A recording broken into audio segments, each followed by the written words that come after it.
आज के समय में मॉडर्न साइंस और दुनिया भर के जितने भी बड़े अरबपति हैं वो रिवर्स एजिंग पर इंसान की उम्र को पीछे मोड़ने वाले प्रोजेक्ट्स पर अरबों डॉलर खर्च कर रहे हैं। हाँ बिल्कुल। और बड़ी बड़ी लैब्स में इस बात पर लगातार रिसर्च हो रही है कि कोशिकाओं को वापस जवान कैसे किया जाए। सही कहा। लेकिन क्या हो अगर इस बायोलॉजिकल हैकिंग का सबसे बड़ा और कह सकते हैं बिल्कुल मुफ्त सीक्रेट किसी विदेशी लैब में नहीं बल्कि हजारों साल पुरानी भगवान शिव की एक पौराणिक कथा में छिपा हो। ये सुनने में ना किसी साइंस फिक्शन जैसा लग सकता है, लेकिन आज हम जिस सोर्स का विश्लेषण कर रहे हैं वो कुछ ऐसा ही दावा करता है। बिल्कुल। तो आज की इस गहरी चर्चा में हम मिस्टिक भारत यूट्यूब चैनल के एक बेहद दिलचस्प ट्रांसक्रिप्ट को डिकोड कर रहे हैं। अक्सर देखा गया है कि लोग सुबह 8 घंटे की पूरी नींद लेके उठते हैं, फिर भी शरीर में कोई एनर्जी नहीं होती। चेहरे से वो पुराना ग्लो एकदम गायब लगता है और इंसान अपनी असली उम्र से कहीं ज्यादा थका हुआ महसूस करता है। राइट। और इस ट्रांसक्रिप्ट के अनुसार ये कोई आम थकान या रोजमर्रा के काम का स्ट्रेस नहीं है। नहीं, बिल्कुल नहीं। इसे source I feel it moment कहता है।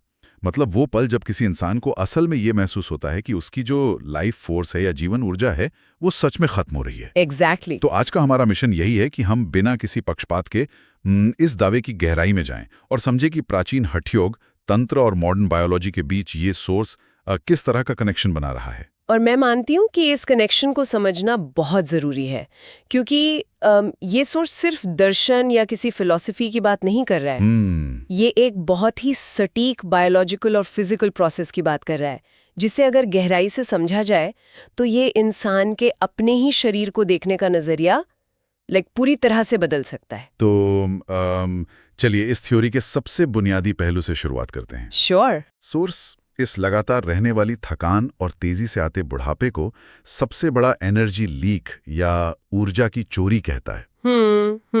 तो अगर हम इसे एक फिजिकल प्रोसेस मान लें तो ये ऊर्जा असल में लीक कहाँ से हो रही है और कैसे हो रही है? यहाँ पर प्राचीन शास्त्रों का नजरिया बहुत ही हैरान करने वाला है।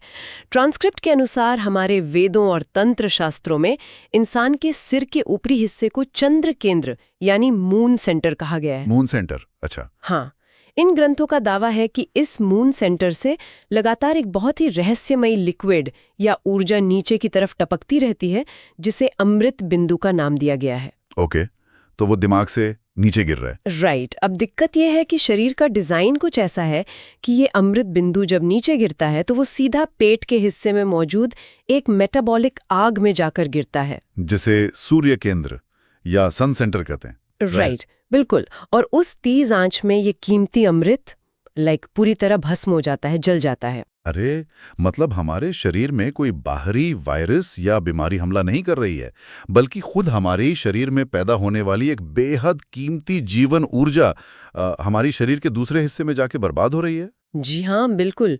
और सोर्स ये तर्क देता है कि यही वो अंदरूनी जलने की प्रक्रिया है जिसकी वजह से शरीर की कोशिकाएं डैमेज होती हैं, बुढ़ापा तेजी से आता है, बीमारियां जड़ पकड़ने लगती हैं। और उम्र के साथ वो जो हमारी मेंटल क्लैरिटी होती है, सोचने की ताकत, वो भी कम होने लगती है। एग्जैक्टली। और सबसे दिलचस्प बात यह है कि ये कॉन्सेप्ट सिर्फ भारत तक सीमित नहीं है। अगर हम इजिप्शियन सभ्यता को देखें तो वहां भी एक ऐसी ही लाइफ फोर्स के क्षय होने का जिक्र है। ओहो, मतलब ये ग्लोबली फैला हुआ है। हाँ, प्राचीन चाइनीज ताओइज्म में भी इसे माइक्रोकॉस्मिक ऑर्बिट के रूप में देखा गया है। चाइनीज मेडिसिन मानते हैं कि ऊर्जा को रीढ़ की हड्डी से ऊपर और शरीर के सामने से नीचे एक लूप में बहना चाहिए। जब ये लूप टूटता है या ऊर्जा नीचे जाकर बिखरती है तभी इंसान बीमार पड़ता है। ग्रीक फिलॉसफी में भी इसे डिवाइन नेक्टर या एम्ब्रोसिया कहा गया है, जो अगर शरीर में बना रहे तो अमरत्व दे सकता है। अरे वाह, ये तमाम प्राचीन सभ्यताएं एक ही तरफ इशारा कर रही हैं। लेकिन आज के मॉडर्न साइंस के पास इस प्रक्रिया को समझाने का क्या तरीका है? क्या विज्ञान इस अमृत के जलने जैसी किसी थ्योरी का समर्थन करता है? देखिए, मॉडर्न बायोलॉजी सीधे तौर पर अमृत शब्द का इस्तेमाल तो नहीं करती, लेकिन वो जो मैकेनिज्म समझाती है वो हूबहू इसी प्रक्रिया से मेल खाता है। अच्छा। हाँ, साइंस इसे ऑक्सीडेटिव स्ट्रेस कहता है। जब शरीर में मेटाबॉलिज्म होता है, यानी जब पेट की आग खाने को पचाकर ऊर्जा बनाती है, तो उस प्रक्रिया में कुछ अनस्टेबल मॉलिक्यूल्स पैदा होते हैं, जिन्हें फ्री रेडिकल्स कहा जाता है। राइट। ये फ्री रेडिकल्स पागलों की तरह पूरे शरीर में घूमते हैं और हमारी स्वस्थ कोशिकाओं यानी सेल्स से इलेक्ट्रॉन चुराने लगते हैं, उन्हें डैमेज करते हैं। इसी सेल्यूलर डैमेज की वजह से हमारे अंगों में उम्र का असर दिखने लगता है। सोर्स का दावा है कि प्राचीन ऋषियों ने इसी ऑक्सीडेटिव डैमेज को समझाने के लिए अमृत बिंदु का सूर्य केंद्र में जलना जैसी भाषा का इस्तेमाल किया था। इसे सुनकर मेरे दिमाग में ना एक बहुत ही स्पष्ट तस्वीर बन रही है। कैसी तस्वीर? ये बिल्कुल ऐसा है जैसे हमारे शरीर रूपी स्मार्टफोन की बैटरी में कोई गहरा हार्डवेयर फॉल्ट आ गया हो। मतलब स्क्रीन बंद होने के बावजूद बैकग्राउंड में कोई ऐसा ऐप चल रहा है जो लगातार ऊर्जा चूस रहा है। बहुत अच्छा पॉइंट है। अब कोई इंसान बाहर से कितनी भी अच्छी डाइट ले लें, कितने भी महंगे सप्लीमेंट्स रूपी पावर बैंक लगा ले, असली समस्या वो अंदरूनी लीक ही है। जब तक वो फॉल्ट फिक्स नहीं होगा, बैटरी ड्रेन होती ही रहेगी। बहुत ही सटीक उदाहरण दिया आपने। बाहरी चीजों से हम कुछ देर के लिए खुद को एनर्जेटिक महसूस करवा सकते हैं, लेकिन उस परमानेंट ड्रेन को बंद किए बिना असली रिवर्स एजिंग संभव नहीं है।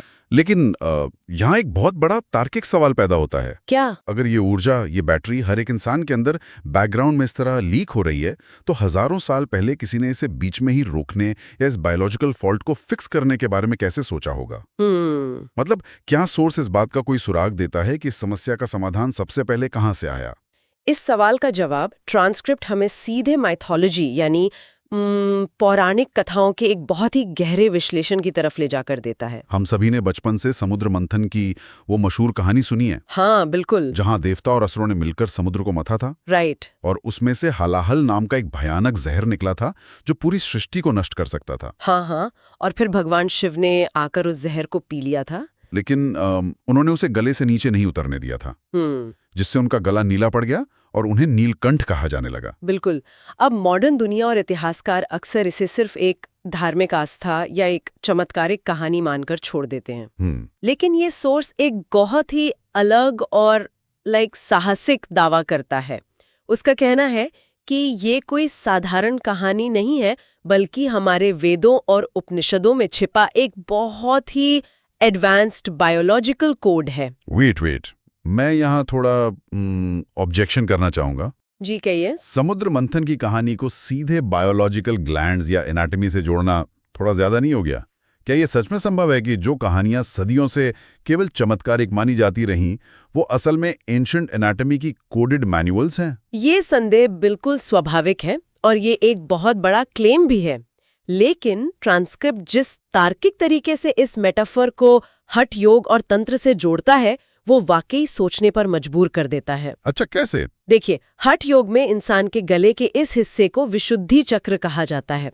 ट्रांसक्रिप्ट का तर्क है कि शिव का गले में जहर रोकना असल में इस बात का सिंबल है कि गले का ये विशुद्धि चक्र ही शरीर का वो इकलौता जंक्शन है जो ऊपर से गिरने वाले उस अमृत बिंदु को होल्ड कर सकता है। ओह, मतलब उसे रोक सकता है। एग्जैक्टली। अगर वो अमृत गले से नीचे उतरा तो वो पेट की आग में जलकर इंसान के लिए जहर यानी बुढ़ापा और बीमारी बन जाएगा। ओके, तो कहानी का वो जहर और शिव का गला असल में उस गिरते हुए लिक्विड को रोकने की एक गाइड बुक है। बिल्कुल। लेकिन क्या मॉडर्न साइंस में या एनाटॉमी में दिमाग से किसी ऐसे शक्तिशाली लिक्विड के रिसने की बात कही गई है जिसे अमृत माना जा सके? यहीं पर इस पूरे सोर्स का सबसे मजबूत साइंटिफिक ब्रिज बनता है।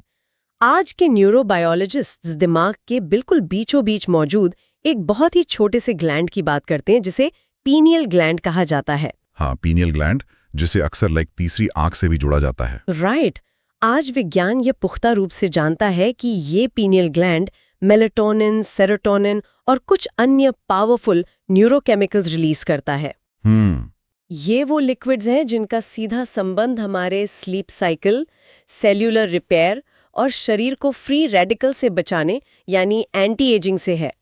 जब ये केमिकल्स दिमाग से निकलते हैं तो वे हमारी कोशिकाओं को रीजेनरेट करने का सिग्नल देते हैं। तो इसका मतलब है कि मॉडर्न साइंस को इस बात का पूरा इल्म है कि दिमाग से एक पावरफुल एंटी एजिंग लिक्विड निकलता है। बिल्कुल पता है। लेकिन अगर साइंस इसके बारे में जानती है तो फिर इस ट्रांसक्रिप्ट की खासियत क्या है? खासियत ये है कि साइंस सिर्फ ये जानती है कि ये लिक्विड पैदा होता है और पूरे शरीर में सर्कुलेट हो जाता है। लेकिन ट्रांसक्रिप्ट का दावा है कि मॉडर्न साइंस को आज तक ये नहीं पता चला कि इस लिक्विड को बर्बाद होने से कैसे बचाया जाए। अच्छा, उसे स्टोर करने का तरीका साइंस को नहीं पता। एग्जैक्टली शरीर के एक खास हिस्से में इसे कैसे स्टोर किया जाए ताकि उसका 100% फायदा इंसान की चेतना और उम्र को मिल सके, ये टॉप सीक्रेट सिर्फ हमारे प्राचीन हिंदू शास्त्रों जैसे हठ योग तदीपिका और घैरण संहिता में मौजूद है।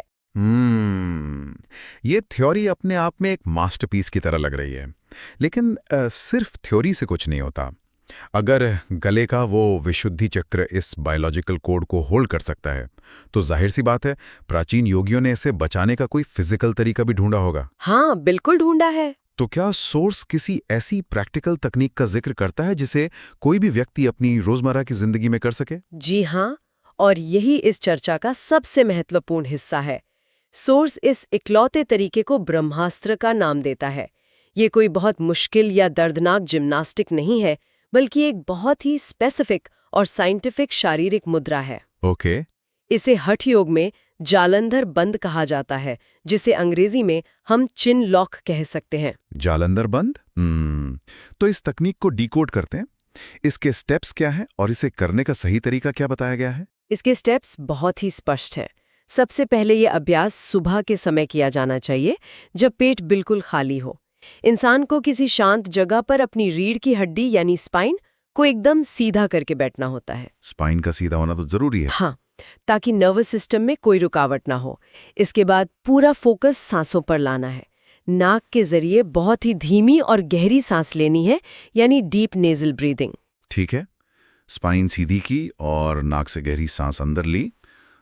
उसके बाद क्या करना है? जब गहरी सांस अंदर पूरी तरह भर जाए तो उसे बाहर नहीं छोड़ना है, उस सांस को अंदर ही होल्ड करना है। होल्ड करना है। ओके। और उसी समय अपनी ठुड्डी यानी चिन को नीचे की तरफ झुकाकर अपनी छाती के बिल्कुल ऊपरी हिस्से से टच करने की कोशिश करनी है। इसके साथ ही अपने गले की मांसपेशियों को हल्का सा टाइट करके लॉक कर देना है। बस यही वो प्रक्रिया है जिसे जालंधर बंद कहते हैं। हाँ, बेसिकली यही वो लॉक है। तो ये सिर्फ गर्दन को नीचे झुकाने जैसी कोई कैजुअल स्ट्रेचिंग नहीं है। ये जानबूझकर सांस रोककर गले के खास हिस्से में फिजिकल प्रेशर क्रिएट करना है। बिल्कुल। लेकिन जो सवाल मुझे सबसे ज्यादा परेशान कर रहा है वो ये है कि गले को इस तरह लॉक करने या मोड़ने से हमारे डीएनए या उस अमृत बिंदु पर क्या असर पड़ेगा? इसका साइंटिफिक मैकेनिज्म क्या है? ये समझना ही इस पूरे ट्रांसक्रिप्ट का टर्निंग पॉइंट है। इस सवाल का जवाब देने के लिए सोर्स हमें मॉडर्न न्यूरोलॉजी की तरफ ले जाता है। हमारे गले से होकर एक बहुत ही महत्वपूर्ण नस गुजरती है, जिसे वेगस नर्व कहते हैं। हाँ, वेगस नर्व। इसके बारे में मैंने पढ़ा है। ये नर्व हमारे दिमाग को सीधे हमारे पेट, दिल और शरीर के बाकी प्रमुख अंगों से जोड़ती है। आप इसे शरीर का सबसे बड़ा कम्युनिकेशन हाईवे मान सकते हैं। बिल्कुल, ये हमारे ऑटोनॉमिक नर्वस सिस्टम का सबसे अहम हिस्सा है जो शरीर के स्ट्रेस लेवल को कंट्रोल करता है, राइट? एकदम सही। और वेगस नर्व हमारे नर्वस सिस्टम का एक तरह से ब्रेक पेडल है। जब कोई व्यक्ति सांस रोककर वो चिन लॉक लगाता है तो गले के हिस्से में मौजूद खास रिसेप्टर्स पर एक फिजिकल प्रेशर बनता है। ये प्रेशर वेगस नर्व को हाई लेवल पर स्टिमुलेट करता है और तुरंत दिमाग को एक सिग्नल भेजता है कि शरीर बिल्कुल सुरक्षित है। अच्छा, मतलब एक सेफ सिग्नल जाता है। हाँ, जैसे ही ये सिग्नल मिलता है, हमारा शरीर फाइट और फ्लाइट मोड से निकलकर पैरासिम्पैथेटिक नर्वस सिस्टम में चला जाता है, जो कि शरीर का deep rest and digest mode है। ओके। और ट्रांसक्रिप्ट के अनुसार इसी सेफ मोड में असली चमत्कार शुरू होता है, जिसे नोबेल प्राइज विनिंग रिसर्च से जोड़ा गया है, टेलोमियर्स की रिसर्च। टेलोमियर्स। जो सुनने वाले इस टर्म से वाकिफ नहीं हैं, उनके लिए मैं बता दूं कि टेलोमियर्स हमारे डीएनए के सिरों पर लगे हुए छोटे छोटे सुरक्षा कैप्स होते हैं। बिल्कुल। इसे आप जूतों के फीते के आखिर में लगे उन छोटे प्लास्टिक के टुकड़ों की तरह समझ सकते हैं, जो फीते को खुलने या खराब होने से बचाते हैं। ये एकदम परफेक्ट उदाहरण है। मॉडर्न साइंस ये साबित कर चुकी है कि जैसे जैसे हमारी उम्र बढ़ती है या हम क्रॉनिक स्ट्रेस में रहते हैं, तो हर बार सेल डिवाइड होने पर ये टेलोमियर्स छोटे होते जाते हैं। और फिर डैमेज शुरू हो जाता है। राइट। जब ये कैप्स पूरी तरह घिस जाते हैं तो डीएनए डैमेज होने लगता है और यही बुढ़ापे और बीमारियों का मुख्य कारण है। अब सोर्स ये दावा करता है कि जालंधर बंद के जरिए वेगस नर्व को स्टिमुलेट करने से शरीर में एक ऐसा बायोकेमिकल बदलाव आता है जो सीधे टेलोमियर्स पर असर डालता है। हाँ, वो सीधे एक खास एंजाइम जिसे टेलोमेरेज कहते हैं उसे एक्टिवेट कर देता है।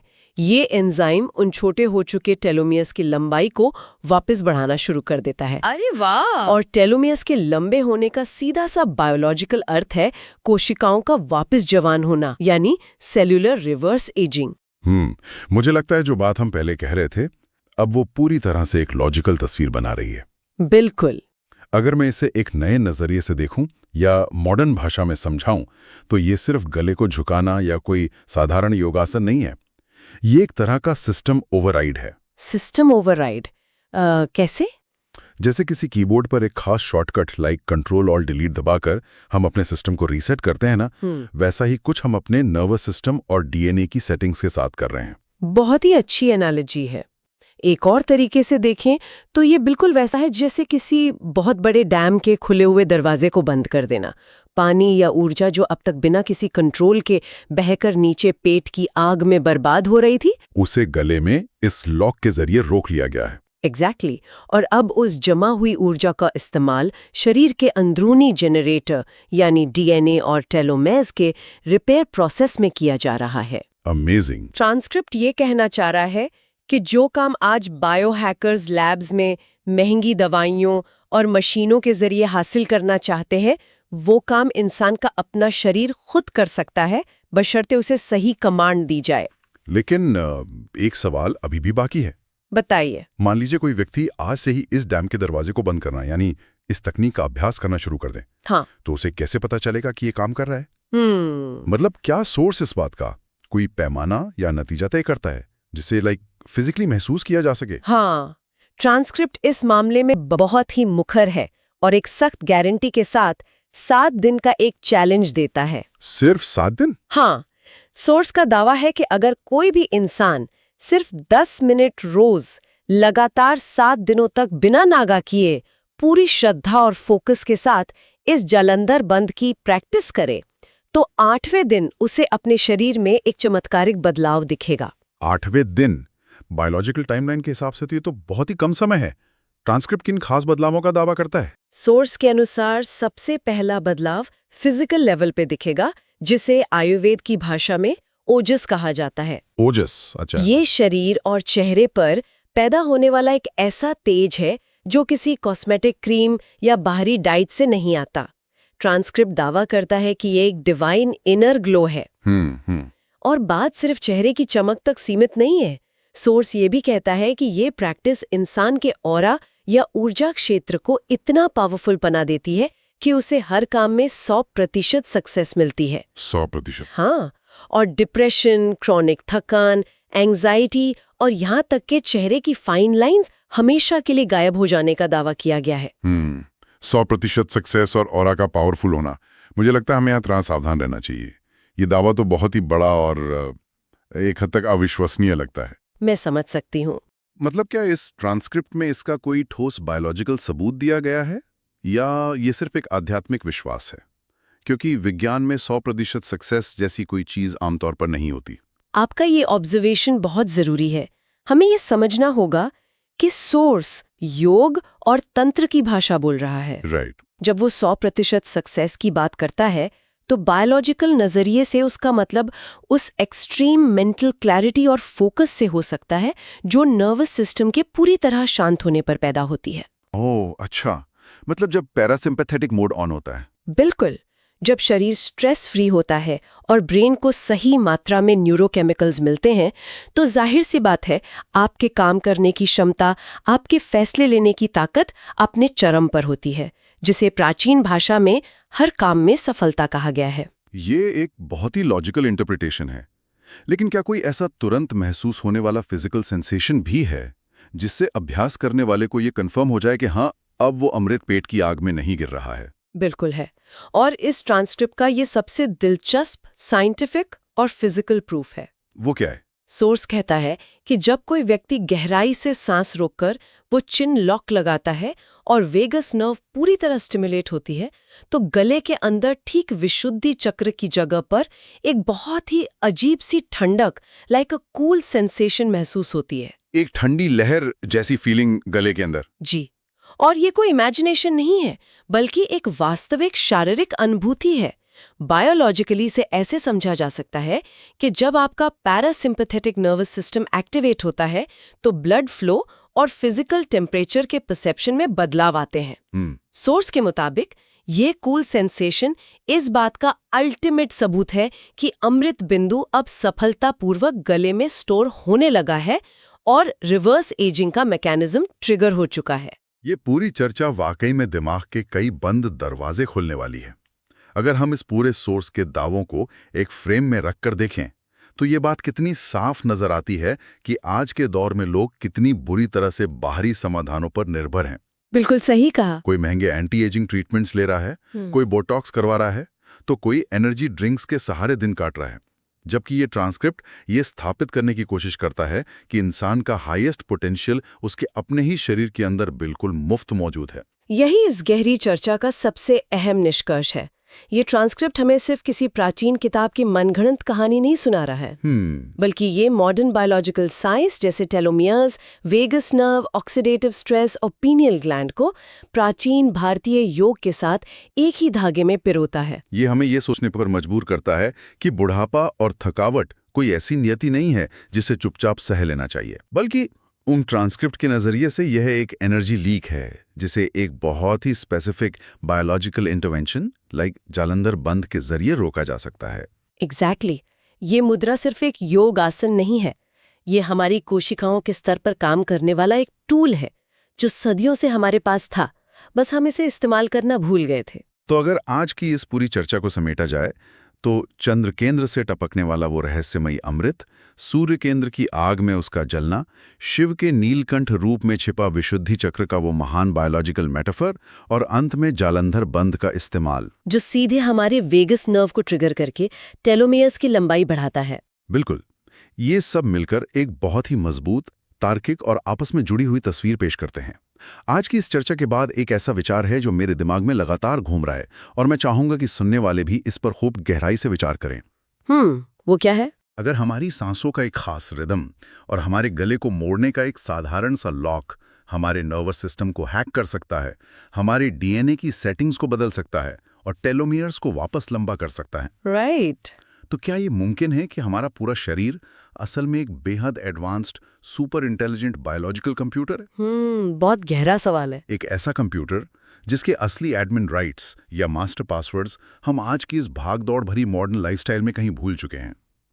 आज हम अपने शरीर को ठीक करने के लिए बाहर से लगातार नए सॉफ्टवेयर अपडेट्स और दवाइयां खोज रहे हैं, जबकि ऐसा लगता है कि मास्टर कंट्रोल पैनल हमेशा से हमारे अपने ही अंदर फिट किया गया था। बिल्कुल। और अगर सच में गले को मोड़ने भर से इतनी बड़ी सेलुलर प्रोग्रामिंग बदल सकती है, तो हमारे शरीर में और कितने ऐसे छिपे हुए बटन्स, शॉर्टकट्स और सीक्रेट कोड्स होंगे जो अभी भी अंधेरे में हैं और बस हमारे दबाने का इंतजार कर रहे हैं। सोचने वाली बात है।